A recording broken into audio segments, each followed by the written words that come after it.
আমি নতুন কিছু ট্রাই করব আর তোমাদের সাথে সেটা শেয়ার করব না, হতেই পারে না।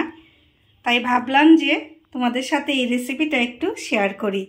যদিও সবাই এই রেসিপিটা করো, আমিও একটু অন্যভাবে করে দেখব কেমন লাগে, আর তোমরা কিন্তু দেখবে ভিডিওটা। তো দেখো এখানে সব উপকরণ নিয়ে নিয়েছি, তারপর কি করব দেখতেই পারবে। ঝিঙ্গাগুলোকে দেখো একদম পাতলা পাতলা করে কেটে নিয়েছি। এটার মধ্যে একটু লবণ দিয়ে 5 মিনিটের মতো মেখে রেখে দেব, তাহলে জলটা বেরিয়ে যাবে।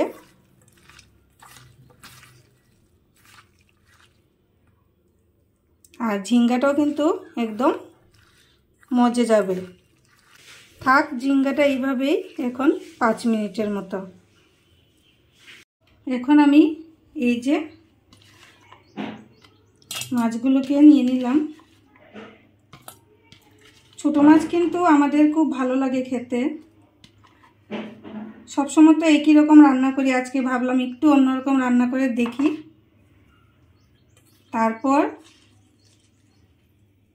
ঝিঙ্গাগুলোকে ভালো করে চিপে নিয়ে নিচ্ছি, কারণ অনেকটা জল বের হয়েছে।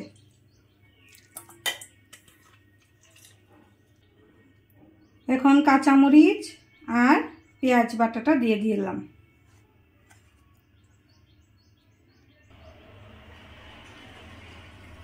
আধা চামচের মতো হলুদ দিয়ে দিলাম।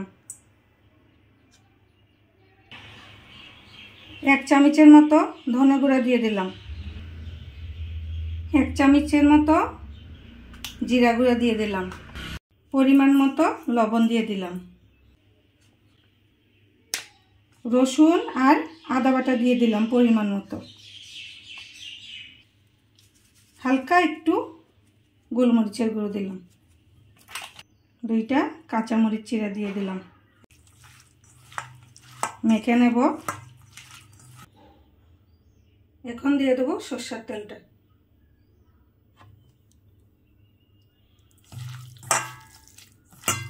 এইভাবে আমি জানি অনেকেই খায়, আমরাও খাই, কিন্তু সবজি দিয়ে খাইনি। আজকে ফার্স্ট টাইম সবজি দিয়ে খাচ্ছি, তাই তোমাদের সাথে একটু শেয়ার করে নিলাম। এখন একটা টিফিন বক্সে সবগুলোকে ঢুকিয়ে নিচ্ছি। তবে ছোটো মাছ খেতে কিন্তু খুব মজা লাগে, আর মোটামুটি সবাই কিন্তু এইভাবে খায়। তো তোমরা কিন্তু সবজি দিয়েও ট্রাই করে দেখো।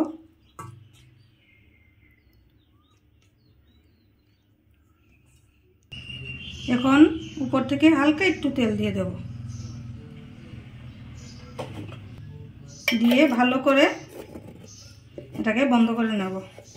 এদিকে জলটা গরম হয়ে গেছে, এখন এটা দিয়ে দেব জলের মধ্যে, দিয়ে ভালো করে আবার ঢেকে দেব, তাহলে তাড়াতাড়ি হবে আর খেতেও কিন্তু সুস্বাদু হবে।